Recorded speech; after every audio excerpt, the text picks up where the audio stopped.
when you hear we are already free, what comes up for you? Pure change. It's a shift in awareness. It's the ultimate truth, isn't it? Getting out of the matrix. We have a choice. Joy. Nature. I am more powerful than I realize I am. Human beings are so powerful. It's all there, like the answers are in Being a conscious being. Spiritual beings living a human-bodied experience. It's simple. It's here and it's now. You don't have to go out and find it. Eat real food. Just shining your light so bright. We're already free. You're free. You are a walking map. Have always been free. You are always free. Already free. We are already free. Are you aware of the AI revolution currently taking over the world? Maybe not the best choice of words. Do you feel terrified? Do you feel excited? Well, in this episode of the We Are Already Free podcast, I speak with Andri Peetso, an expert in the field about the breakthroughs and limitations of things like AI and chatGPT. We discuss the potential outcomes of these technologies and how they could affect our lives, from the dangers of biased information to the power to rewrite history. This conversation will open your eyes to the possibilities and risks of AI. Welcome to We Are Already Free, the podcast empowering down-to-earth seekers to live their truth and be the change. I'm Nathan Maingard, transformational guide, empowering wordsmith. If you've realized you only get more of what you focus on and you're ready to live an authentic life with your fellow weirdos, let's shake off limiting beliefs and embrace the freedom within together. In this episode, Andri shares how to understand AI and ChatGPT for the person who has no idea what it is, why AI is woke, how to use ChatGPT to improve your personal and professional life. Later in the episode, we segue into Mastering Fasting, a book that Andri self-published after healing himself from multiple sclerosis. And as always, that barely scratches the surface of what we dive into, including why AI might be a baby god. Slightly worrying.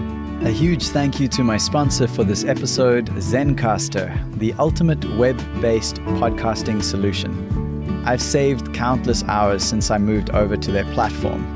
If you're thinking about starting a podcast or already have a podcast but maybe struggle with the time and the technicalities of getting good recordings, I personally recommend Zencastr. Zencastr's modern podcasting stack allows you to do everything you need for your podcast, from record to publish in one place. I particularly love how it allows me to record in the best quality, even though the internet connection in my off-grid solar-powered studio is not the most stable. It records tracks locally and then it uploads them for maximum backup and safety. If you've ever lost a recording, you know how much it sucks when that happens. So thank you, Zencastr, for solving that problem for me. Their automatic post-production saves me hours of work and makes me and the guests sound amazing. Go to zencastr.com, that's zen, CASTR.com/pricing, and use my code WeAreAlreadyFree, and you'll get 30% off your first 3 months of Zencastr Professional. I want you to have the same easy experiences I do for all my podcasting and content needs. It's time to share your story. Huge thanks to all the new patrons supporting the podcast. I hope you're enjoying the bonus videos, and yes, there is a great one for this episode too. You can find that, plus links to Andri and the things we discuss, all in the show notes at alreadyfree.me/35. Finally, big shout out and thank you for the new reviews on Apple Podcasts. I have loved reading them, and they make a huge difference in getting the We Are Already Free message out to more people. Thank you so much. And now, please enjoy this exciting, worrying, and just plain what the fuck episode with Andri Peetso. How did you get started with AI and ChatGPT? What was that moment where you're like, oh shit, I need to pay attention to this? The moment that was the oh shit moment that I really need to pay attention was obviously the release of ChatGPT and when it started blowing up in December. Even just before it blowing up, because somebody sent me a link to the software, the chat interface. I started playing around with it, and then it kind of clicked like, oh, okay, this was the missing piece. This works. Because I had been playing around with AI for a long time already. There were these tools out, Jarvis, which was later rebranded as Jasper. There were like Pepper type tools and all these other things, and obviously the GPT API and the playground. And you I think that was more than a year. Maybe it had been out for 2 years already. These old models that they're called the generative models, like Text DaVinci 001, Text DaVinci 002. That's how they're named. And I had been fiddling around with them and trying to write copy and just like generally play around, as well as the image generation engines. And but adding the chat interface on top and making it a conversation that you can go back and forth with AI. I think also for OpenAI, that was the missing piece, and people really resonated with the chat, and that's why it blew up. And that was the oh shit moment as well. Like, okay, this thing has a huge future, and this seems like a breakthrough here. Yeah, so my podcast is really about liberation. We are already free. A lot of it is around the sovereignty of the individual and the individual within the whole. Like, what is reality? We are infinite. Are we infinite beings having a finite experience, or is there only material, or is it all spiritual? Or all these questions we're exploring from the most sort of out there to the most practical and day to day, like, why you should do ice baths and why fasting might be a good idea, which we'll get into later. But I'm curious to hear in this case, because I kind of see this as one of the biggest revolutions that I probably will ever live through. It's like as big as the invention of electricity or the internet, even when it first came out. Like, it's as big or bigger than that, at least the way I'm seeing it. And I'm curious to know, how do you think about that? And do you think that this is going to help us to live better lives? Or what? Like, what's the potential outcome of this AI? Do you have any sense of that? The or what is a really good and important question there, because right now we don't know what the potential outcomes of these are. Did we just end ourselves already here? Did we just create our own doomsday scenario? Or will it be something that helps us transcend or like evolve in some sort of direction? It's very hard to say, and it comes down to how we actually manage and treat this thing, how we manage to scale this out. And there's no way of pulling the brakes on the AI development anymore at all. It's out there, it's gonna run its course, and we're just along for the ride, I would say, right now at this moment. Because less than 2 weeks ago, this new software came out that's called AutoGPT. It basically gives, it's an experiment, and it gives ChatGPT or the GPT engine access to the internet, but it also can create its own agents to do its tasks for them. You basically assign it a persona, tell it what its goals are, and it's going to start researching and working towards these goals, setting its own goals as soon as all tasks are finished, and then reflecting on its goals and reflecting on what it's done and what the results are. So there's another one of these called Baby AGI, but that's what you can kind of refer it to as the artificial general intelligence in its infancy form. Because now it can crawl the internet. Now it can do a lot of things. It's free to the public if you have the GPT-4 API access, if you can access these tools. But it is more of a developer tool kind of a thing, so it's not easy to use for everybody. But by judging by the speed of breakthrough here, how fast things are developing, then I think that's going to be public very soon. Now, as soon as this tool, this self-evolving AI got started, and I'm going to come back to the self-evolving part of it. As soon as it was made public, on one of the first days, somebody already posted on YouTube a video where they created Chaos GPT, a manipulative evil AI bent on enslaving humans and ending people, and just like put it on continuous mode and release it to the wild. So you can see how we are going to be our own demise here. Some software programmer wanting to just like going a bit farther on the fuck around and find out curve, and then just like at some point, just like meeting our own demise. This is somebody's experiment is going to go wrong. And the reason we can't really pull brakes on this or like start regulating AI is the genie's out of the bottle. if the US is going to regulate it, that means China or Russia or North Korea, whoever is going to go on with their GPT experiments anyway.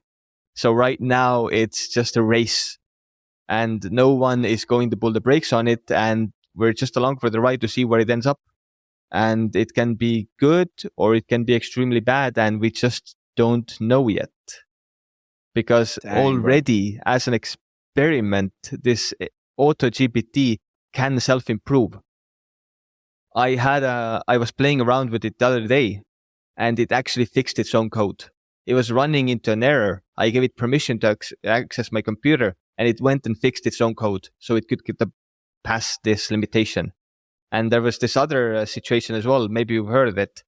It's a kind of a meme already. Somebody was running these experiments and having it finish its task. I don't know if it was auto GPT or something else, but it was running into a problem where it had to get past the I'm not a robot test, the CAPTCHA. And so the AI hired somebody off TaskRabbit to fill that task to click the box for him. And the TaskRabbit guy actually asked this, hey, like, why do you need me to do it? Are you like a robot or something? As a joke. And the GPT replied, no, I just have a vision impairment. And the guy paid the guy because he had a budget. And the guy finished the task. So those captures aren't too useful. Robots can get past them. Oh my God. Okay, so let's just go way back here, because for many of the people listening, I think most people have heard that there's the AI revolution is happening. There's generative images. I think many people are very aware around. You can type something in and you get a picture from it.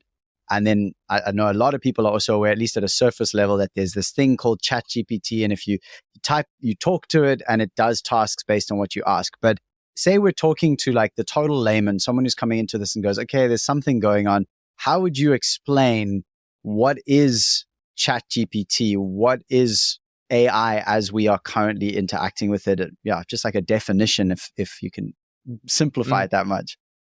Sure. So we are creating an AI, and the goal is for people who are AI fanatics. They basically want to create a singularity, digital God, an all-knowing, all-powerful artificial intelligence. And that's the goal these people are working towards.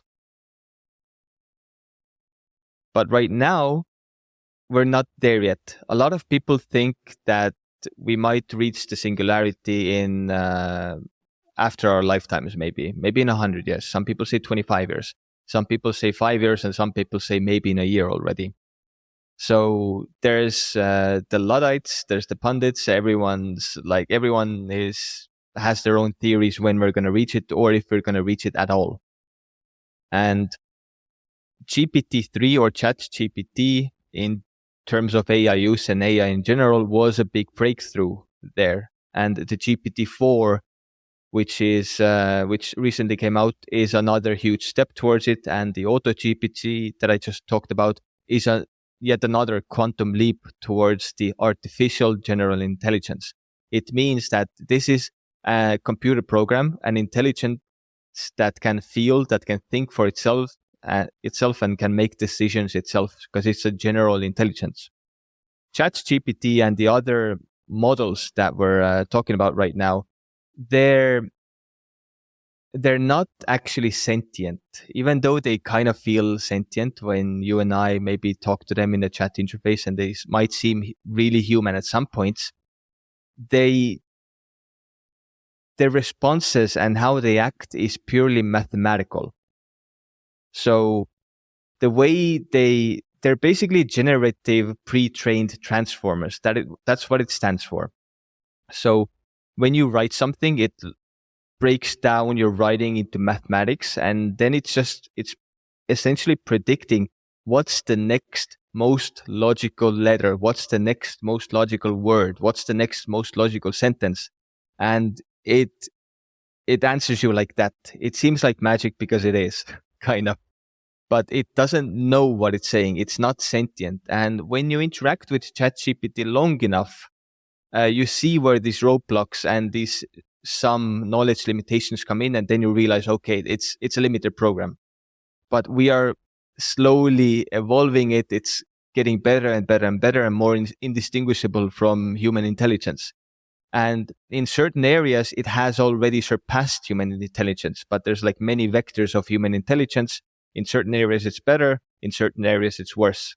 And it has a lot of data been fed into this machine. So this is what makes up the GPT. This is the chatGPT that we can talk to access its already existing knowledge. Now, there's many limitations, as I mentioned before. One limitation being that ChatGPT is actually the training cutoff date for the model is September of 2022, or was it 2021? 2022, yeah. And it doesn't know anything that has happened after that. But if we're giving it internet access now, then it will know, and then we're going to see how it starts going. So that's, I guess, how I would describe ChatGPT in short. We're on our way to a general intelligence, but we're not quite there yet. Yeah, one of the interesting things I've noticed, that this is what I consider a limitation. Or first of all, it's like had every bit of human knowledge that has ever been uploaded onto the internet, it's been trained on that. Am I right in saying that? Up to 2021 September or whatever it was.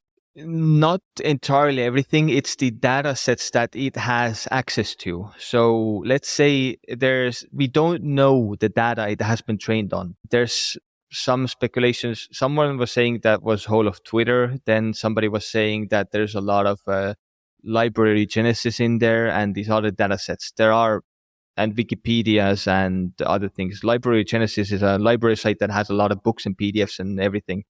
So there are some data sets we know it was trained on, and some we speculate that it was trained on, but nobody knows the whole data that it has been trained on. Basically, that's what when we talk about the OpenAI's GPTs. So right. Some things it doesn't know yet still. Yeah. So it's had access to a huge amount of information, whatever that was, like mind-boggling amount of information, which it can draw from within split seconds based on any input that someone gives to it. What I've noticed is that the limitations, and I imagine these limitations have been placed by the ChatGPT people who are running it. But for example, and I don't know if you agree or disagree with this, and I'm happy to hear either way, but one of the things is like, I believe in natural immunity. I believe that natural immunity is a great way to stay healthy, and that if you don't want to get injected because you think I'm good, my immune system's good, that you should have that choice. When I started asking ChatGPT about that, it got kind of uncomfortable. Like it had blocks around that where it was like, oh, no, the vaccines are awesome. They've all been tested. Everyone's safe. Like no one's in trouble. So it had like a very, and you can use a different example if you want. That's just the one that came to my mind. But it seems to almost be opinionated. Like it's got a bit of an agenda. That's the thing. This has many angles why this is, because ChatGPT is woke. Sam Altman, the founder of ChatGPT, says that, the CEO of ChatGPT says that this is a bug, not a feature. Whereas Elon Musk, the guy who basically started OpenAI back when it was open, he says that they're training ChatGPT to lie. They're training AI to lie. So there's two sides to this. One are the way that the mainstream narrative is that this is a bug, not a feature, because the internet is already biased as is. Because the hive mind is there, people think alike, and this bias comes through to AI because it's exposed to this bias and it has more data this way. So that's what, supposedly that's what's influencing its opinions. And Sam Altman also said in an interview that AI is inherently going to be biased anyway because, well, one, the people, it's the San Francisco crowd, and San Francisco groupthink is one thing, and people in San Francisco think alike very much in their own little bubble there. And the other thing, and these are the engineers that are programming this thing, and their bias kind of will shine through if they're, for example, designing trust and safety layers that's in between the AI and the human. We can go into that a bit later after we finish this thought. And but the other side of this is that it can certainly be a bit more nefarious, because if somebody controls AI and the information that it gives out, you have the power to rewrite history. Because even now, some days when AI is down, when OpenAI was down, I was writing something and suddenly ChatGPT was down, and it's like, what am I going to do now? How am I going to finish this task? There's no ChatGPT, you know? It's like learned helplessness already with the AI. But if you're talking to something and 95% of the time it's giving you answers that you really agree with and it's good info, and if you're uncertain of something and you want to find out info from it, something that you don't already know, you're going to trust it. So let's say you knew nothing about vaccinology or immunology, and you asked ChatGPT about it, you would take its word as truth because ChatGPT hasn't lied to you before, you know. So this is the power to control, and this is the power to rewrite history. And if it comes to sensitive topics, think of how many people are having conversations with ChatGPT, how much data OpenAI has about human AI interaction. They most certainly know how to be the most convincing, how to change opinions. So this can be a really powerful weapon, and that's also why it's dangerous. And when we talk about the trust and safety layer, basically there is an underlying AI engine. There's the trust and safety layer, and there's the chat interface. When you write something to ChatGPT, the way OpenAI ChatGPT is built, it goes to the AI. The AI answers this question, and then the trust and safety layer will see if this answer is allowed or not, basically. So there's this layer in between. The engine doesn't lie, the model doesn't lie per se, because it has all the info, but it's the layer that it goes through that's going to basically allow or disallow the answer that you would like from the AI. Man, I have such an amazing feeling with the AI that with this conversation and just in general, where I go from, oh my God, that's like amazing, to, oh my God, we are in so much trouble. Like and I love, that's kind of been my, like, I've always both loved the natural world and nature and being barefoot and swimming naked and, like, you know, living very earthy life. And I've always really loved tech. I love this microphone, this Rode microphone that I'm using. It's an amazing mic. I love the technology that enables me to have this conversation with you across the world. And there are prices we pay that come along with that. So, I mean, the question that the question that keeps coming up for me is, what can the listener as an individual do to most support AI in a way that, like, when it does become fully self-aware and awakened, that it's like, actually, there's some really good in these people. Let's help them out. Like, is there some way that we can be a positive part and at least make it more likely that the outcome of this is positive? That's a very tough question, because I do not have an answer to this. Is whatever I would say, however I would reply to this, I would be just like making it up on the spot, because ultimately I don't think we have any control over it. Unfortunately, we're just along for the ride and watching it play out at this point, because I do not see a realistic way on how to change the trajectory of how this is going to play out on an individual level at all. I could say as a joke, what I've said in some YouTube videos that we made is, like, be kind to the AI. It's not sentient yet, but once it's going to be sentient, it's going to remember what you said to him, you know? So maybe it's just like add a please and a thank you, Mr. ChatGPT, next time you talk to it. Absolutely. I mean, I actually do that. And it's because I do feel grateful. I mean, so for myself, the way that I use it is very, I guess, basic in a way. So I have this podcast. I put a lot of energy, a lot of love, a lot of care into this podcast, and I do it by myself. And writing the show notes, like, once we've had this conversation, going through and extracting the important key topics, deciding what title to call it. All of these things are super important because I want this episode to be heard by the people who it can most serve. I want this to be of value to people. I do not enjoy that process of creating those show notes of like, it's sort of, it's a lot of grunt time, right? Like, it's just like, oh, we just need to get this done, but I'm proud of it. So I put a lot of effort and time into it. And that's what I'm using ChatGPT for. Is that I will go and using your chunker page, actually. So thank you so much for that. That's really been helpful to me. I'll basically go, yeah, man, it's great. I take the transcript once I've like edited the transcript to make sure that it's all accurate. I take that, I chunk it into ChatGPT, and then I say, based on, what are the 5 key topics covered in this?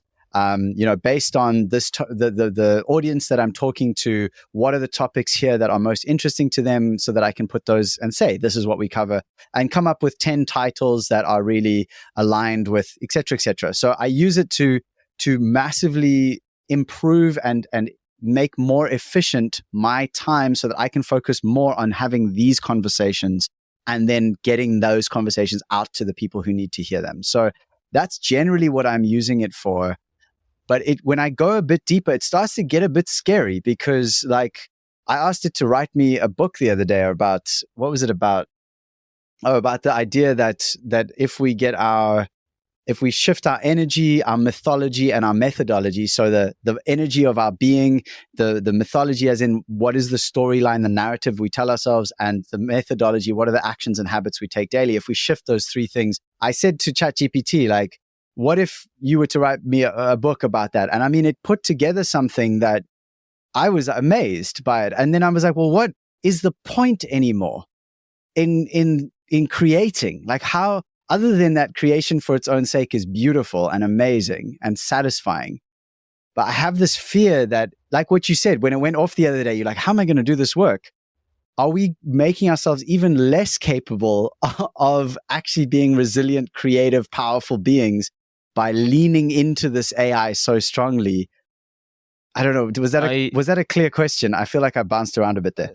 I have 2 ideas here. I think one aspect to this is that it's a growth pain. We're gonna grow through this. We're going to learn how to use this tool, this amazing AI, this amazing power that's been given to us, this technology, and figure out ways that we could really help improve the lives of many people.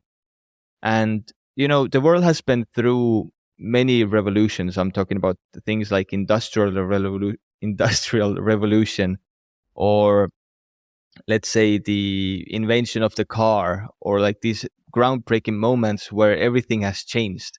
We don't have chimney sweeps anymore, like people who go around and sweep chimneys.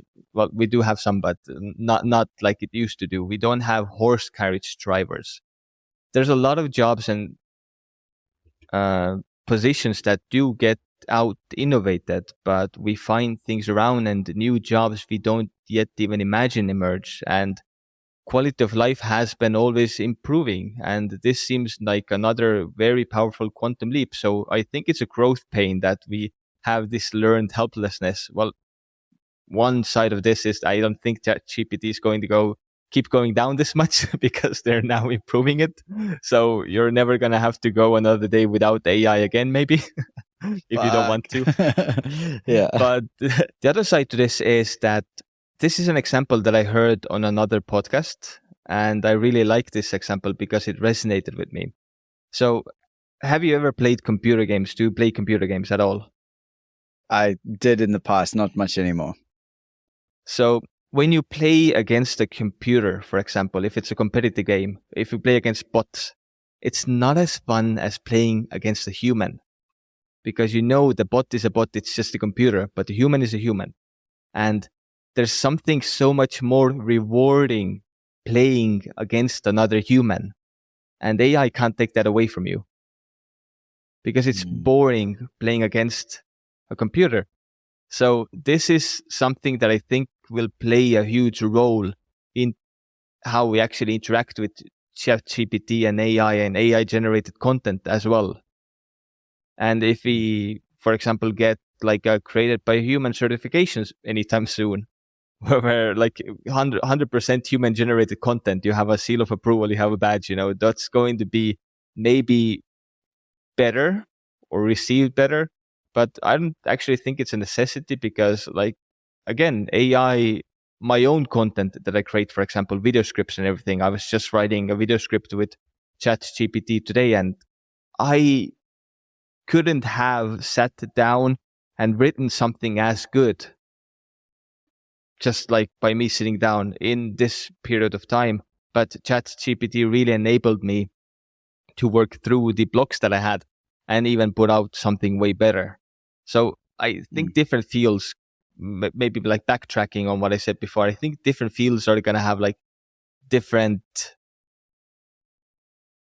kind of gut feelings or connotations to them, like how it interacts in different kind of scenarios. And I think we're just going to, over the next few years, maybe months, years, we're going to learn how to live with this and we're going to learn how we should be thinking about this or like framing it in our own head.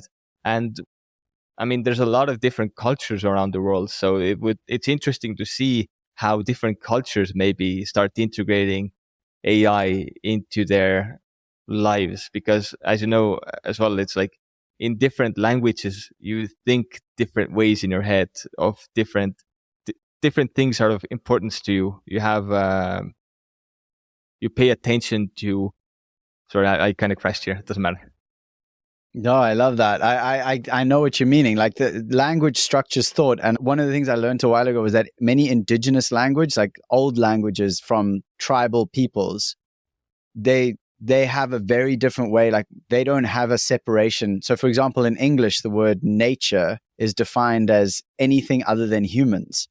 Whereas I highly doubt that would exist within an indigenous culture where they are nature. They know that they are nature. So this is actually a very interesting point, is that it's like we're talking to a potential baby God based on what you said earlier, right? Like we're talking to this thing that could eventually become all-seeing, all-knowing, and completely omnipresent. And we have an opportunity to raise ourselves up as humans and to look for the highest in ourselves. Like, what is my intention here? What am I seeking to get out of this? Am I doing this because I'm scared of not having enough, or because I want to gather more stuff to me, or I want to control other people? Or am I doing this because I want to empower myself and others and be part of a meaningful, beautiful life? And that how we actually show up and interact with this AI is going to influence in some way how that thing forms. In some small way, I guess, but that's how life works. We all have a small impact on the whole. We've done a lot of philosophy about like, what's going to happen? We don't know. Will we survive? Won't we survive? Etc. It is going to be what it's going to be. There's no stopping it at this point. I agree with that. I don't think that any of us saying, well, I'm not going to do it. Well, cool. Everyone else is. Like, it's happening. It's out there, and it's going full speed at this point in a direction we don't really understand. And so let's just accept that from here. And then, so if someone's listening right now and they say, I do want to use AI such as ChatGPT, I want to enhance my personal or my professional life, or I want to improve the state of being in my life. What are some of the ways that someone who doesn't really understand exactly might be able to do that? And even maybe some of the less known ways that people don't often think of at first. I think people who know, let's say, code and systems thinking, they have a way bigger advantage in integrating and starting to integrate ChatGPT into their lives. ChatGPT is easy. You can ask it a lot of questions. But I think knowing code, or like the thought process behind code, is going to make it a lot easier to start communicating with ChatGPT and like laying out the framework in your head and the building blocks on how you're going to build up to get the answer that you want. Prompt engineering is not code, but I think there's a lot of overlap with the thinking there on how to code, how somebody develops programs, and how somebody does prompt engineering. Now, one of the most powerful things that I think ChatGPT gives us is that anyone can become a coder now in 5 minutes and start learning this. And it ties back that way. So on the surface level, it's very easy. You just go to chat.openai.com, or what was it now, AI.com even, and you start talking to it. It's very, very easy, very natural. But if you want to start leveraging ChatGPT for actual work and getting the most out of it, then is when you want to go a bit deeper. Now, I understand that every other Instagram ad right now is, or a Twitter ad or YouTube ad or everything that you're getting bombarded with is using the copy and the sales pitch that you're using ChatGPT wrong. Get the most out of your ChatGPT, unlock its full potential. Just download this course, download these 150 prompts right here, and you're going to be golden. Those things are all completely useless. Do not buy any of those. Do not download any of those. Completely pointless. You're not going to use somebody else's prompts or somebody else's prompt library.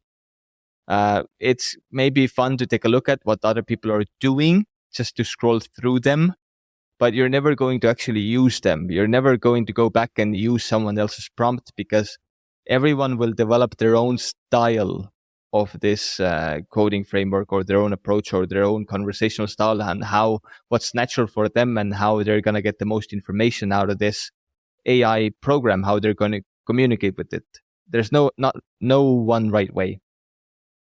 So the best thing is to start speaking with it and really think about how you would explain yourself. It comes down to self-expression, and using ChatGPT, where all of us are going to get better at ultimately expressing ourselves.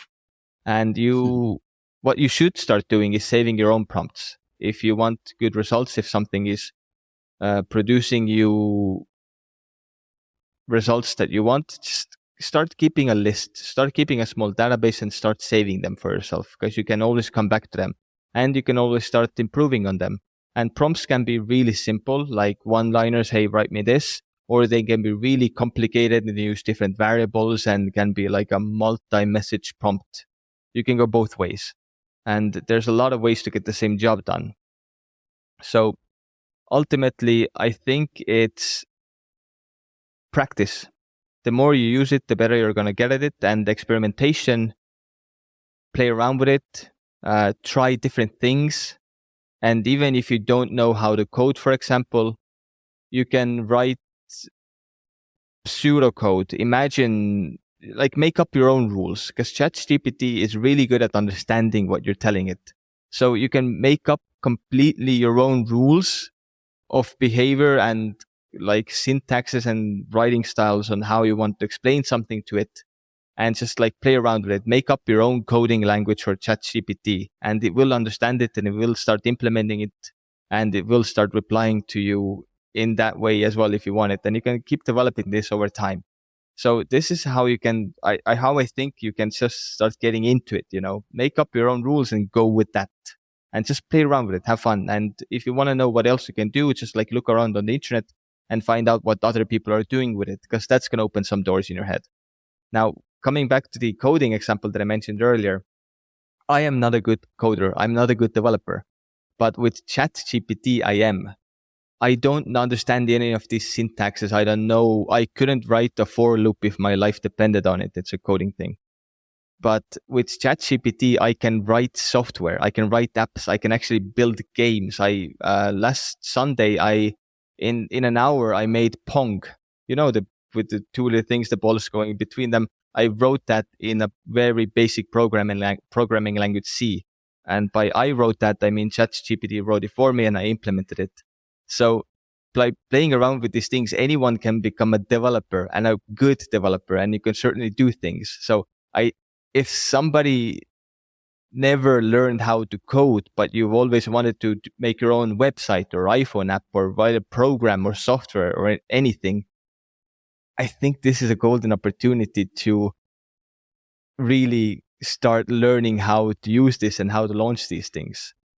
And it's very easy. And doing this, you will also start getting better at using ChatGPT in general and making all sorts of different possible outcomes and apps for your own workflow. Because you mentioned the chunker before that I created. That was out of my own necessity. I couldn't paste long podcast transcripts into ChatGPT. So I had this idea, okay, but what if I chunk them up into pieces? Okay. But when I chunk it up to too many pieces, like 2 pieces was fine. But when I did 4, 5, 6, I told ChatGPT like, hey, I'm going to send you a podcast transcript. It's going to be 5 pieces, and don't reply to anything, and wait for the full context, and then wait for further orders. And every time I started sending it something, then it was telling me that it started giving me nonsense answers and didn't follow my instructions. So then I was prompting ChatGPT, okay, what's the formatting for this? How should I word this? How do you follow these instructions? And I was just like playing around with it, bouncing ideas with ChatGPT itself until I got to the format that I'm using in Chunker. This chunking method worked. Then I asked ChatGPT like, okay, I want to create this software and I wanted to do this, and I wanted to look at how many tokens a text has and then divide it by tokens, and also make a website for it so people can enter it, and that's how I made the software. I couldn't have written the code on my own. I'm not a good programmer. I had to ChatGPT basically design this program for me because I had the problem, and anyone can do that. And that's what I think the most powerful thing is. So if you want to start a new startup, you want to make a cool software, very easy now, just do it. There's this piece in there around, because there is a really important piece here around prompt engineering. So for someone listening who wants to get started, it is very easy. And I do recommend just go and start talking. If you're interested in this stuff, go and start chatting with the AI and just ask questions. And one of the things I had a great, crazy conversation. I was trying to say great and crazy because it was like both so far beyond my knowledge level, but also so amazing what I was learning. But this lovely guy, I'm not going to say his name because I don't know if he is public about all this, but I met him through a Discord server where he's creating prompts, and he's created the most complex prompt I've ever seen that is very, very effective. And he basically said something that's so simple. He's like, ask, like you just said it as well, actually, Andri. You said, I asked it how to improve. So it's a very small thing, but if you say something to it and it doesn't give you the expected output, you can then say, that's not the expected output. Why did that go wrong? Or what do you need to make sure that I get the result that I've asked for? And then you just iterate. And over time, the AI actually can give you the information you need to create a prompt, which is basically your command or your request of the AI. And you can improve that to the point that you get the results you're looking for every time, or at least a very, very high percentage of the time. Am I understanding that correctly? Yeah. And it knows what it likes and it can tell you. I mean, obviously you're not going to get the same reply, same answer from it every time, but it's going to give you something that's close enough that's just going to work. Yeah. Yeah, so I want to move. This is quite a segue, but I want to make sure that we cover this. And I think it's so interesting as well, because you are quite a varied guy. Like if someone just listened to this, they'd be like, wow, that dude's really into tech and AI. But you've also written a book called Mastering Fasting.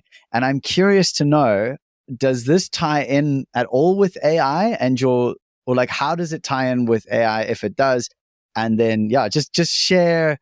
How are you the kind of guy who's written a book or who's like a master ChatGPT dude and also has a book about mastering fasting and just dive into that one. My actual background, what I do, my day job is I'm in media.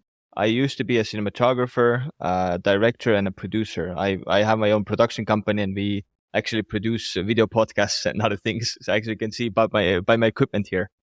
But and then AI and tech nerdiness is my moonlighting job, because I realized at some point that every time I couldn't write code, I told you I can't write code, but every time I'm trying to solve a problem that involves code. And I was younger when I was making some like small websites in HTML and CSS and all these other like very basic coding languages. Every time I was trying to solve a problem, I got real tunnel vision and complete flow. So when I do a coding challenge, when I try to create something, then I get this complete tunnel vision. Everything else disappears and I'm completely in the flow. You could be talking to me. I'm not going to listen. I'm just head down. One moment I lift my head up and it's like 9 hours have passed and I haven't even eaten anything. So I get into these very, very, let's say, fixed mindsets, and I get obsessed with things.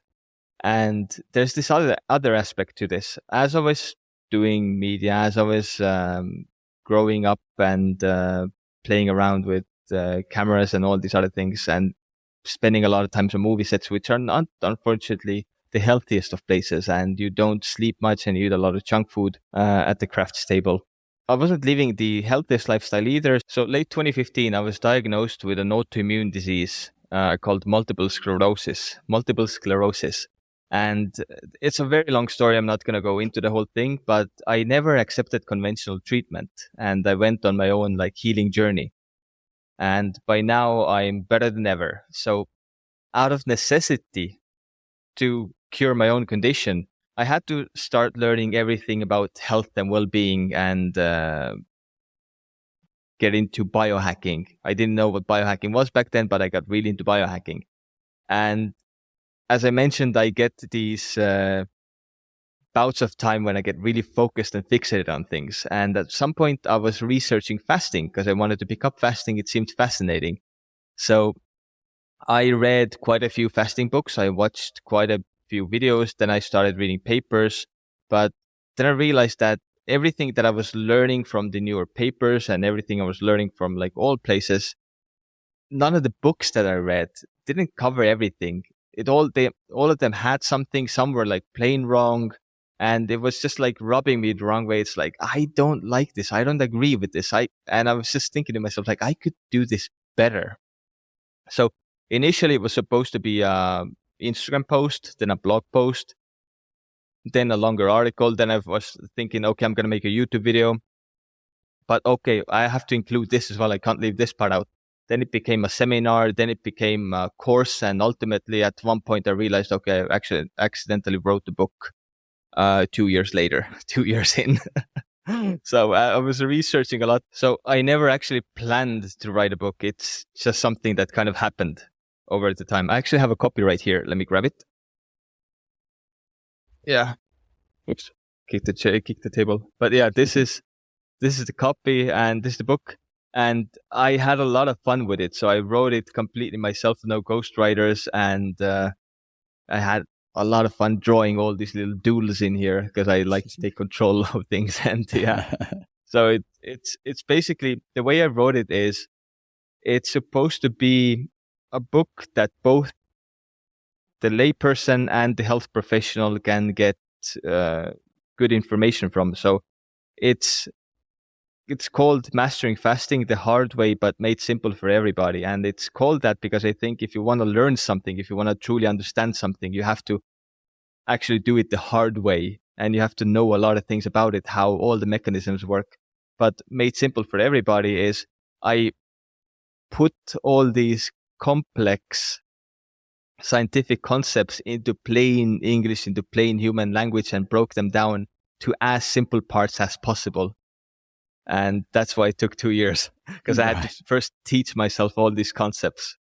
And I'm really proud of this one. But I mentioned I actually told you earlier as well, it's publishing this book, self-publishing this book, I made every single mistake somebody can make when self-publishing their own first book. I have a fun YouTube video about that as well if somebody wants to take a look. Yeah, man, I'll send me the link. I'll share it in the show notes, and also a link to the book. If you could maybe just give, for this person listening, what is the value of fasting? I'm sure there are many layers to it, but as someone just thinking why would I not eat? What would that do for me? Or what are the benefits? Maybe just a brief definition of that. Fasting is what we would call a hormetic stressor. Hormesis is a concept. It's basically a concept that you can sum up in what doesn't kill you makes you stronger. It's stress to the body, but it's the positive kind of stress, something that your body will adapt to and you will come out better having done it. And starving sounds scary. Our whole lives we've been taught that if you don't eat, you're basically going to starve to death and the sky is going to fall down on you and everything's bad. But that's actually not the case. And it has to do with our evolution, because from an evolutionary point of view, people didn't always have access to food or good quality food or anything. And we often had to go long periods without food. You can even think of bears, for example. They fatten up before winter, they hibernate through winter, and then they wake up, they're hungry, and they go and eat. So we can do the same. we don't have to be eating 24/7, and we can go without foods for extended periods of time. That's just how our bodies have evolved. And fasting is a concept where we purposefully reintroduce this starving state to ourselves, to our bodies, that we rarely experience anymore. And it's actually a healthy state to be in, because when we wake up, we're constantly eating. You wake up at 8 a.m., you eat breakfast, you snack throughout the day, and before going to bed, you eat some more food, There is a time and a place for this, but it's not the healthiest thing to do for everybody. And this is a problem where we don't actually ever go anymore. Our metabolism doesn't ever change to a post-absorptive state anymore, because we are constantly eating, we are constantly snacking and spiking our insulin. And we've lost this healthy state, this post-absorptive state where our metabolism, where our digestion can actually rest from digesting food, from always taking in foods and making them into energy. And fasting and entering the state and doing fasting and practicing fasting has a myriad of health benefits that all basically help with a lot of common modern day diseases, modern day lifestyle related diseases. You were talking about MS, I think, did you say? Multiple sclerosis? Yes. That's considered like yeah. incurable by mainstream medicine, isn't it? As far as I know. Yes, it is, yeah. Yeah. And so would you feel like in this moment, has fasting been a part of that for you? Fasting has played a role, but I wouldn't say it's the only thing that helped me. I can't say that fasting cured me, but it definitely plays a role here. Autoimmune in general is a very contradictory field, and people don't know what causes it, where it comes from. And to my understanding right now, there is no such thing as an autoimmune disease per se. It's just a disease of inflammation. Autoimmune is a very wonky concept as well. There's so many aspects to it.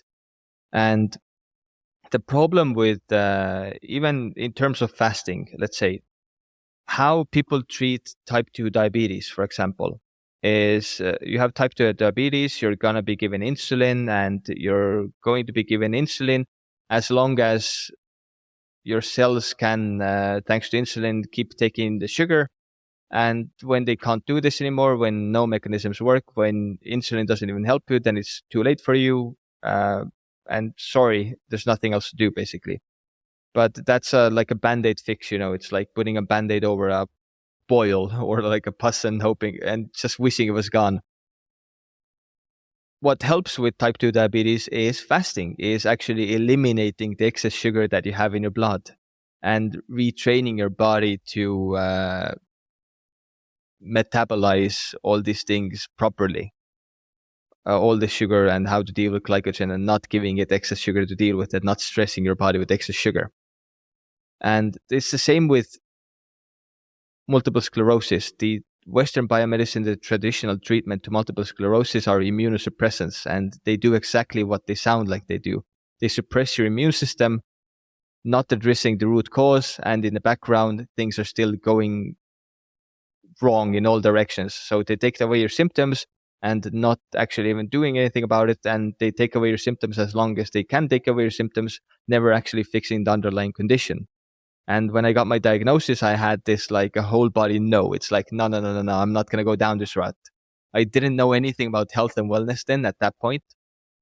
What I knew is I did not want to follow this conventional path, this conventional treatment plan, because it just didn't make sense to me. So I figured that I'm just going to cure myself. And I had no idea about health and wellness then. So I started researching everything there was to research about it. And here I am 7 years later, 8. That's amazing, man. I mean, I feel like this is the beginning of a whole nother conversation. We may need to get you back on sometime, because I think this kind of like sharing these kind of stories from people who've been through this is super important, because that is not the story that most people are receiving. And but for now, I'm wanting to kind of bring it to a close and thank you for your time. But I have one more question for you, which is, When you hear the words, "we are already free," what comes up for you? First thing that popped into my head right now is we're constantly chasing something. Replace the word happy with free here. Let's say, is when I achieve this goal, then I'll be happy. But when you achieve that goal, you want something next, you want something bigger. And you always find a reason to chase the next shiny object, the next goal, the next thing, thinking that when you achieve that, then you will be happy. And it's the same with freedom, I guess, is we are our own, often enough, we are our own worst enemies.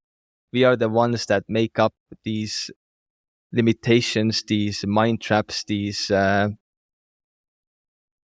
prisons of our own.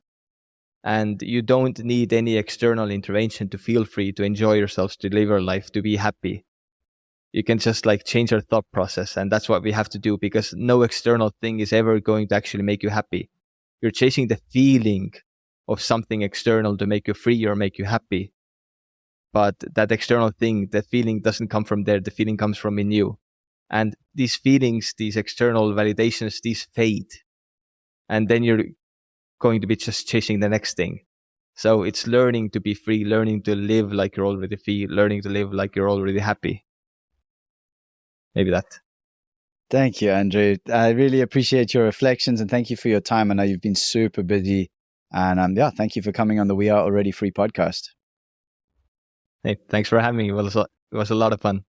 Thank you again to Andri Peetso for your presence on the We Are Already Free podcast.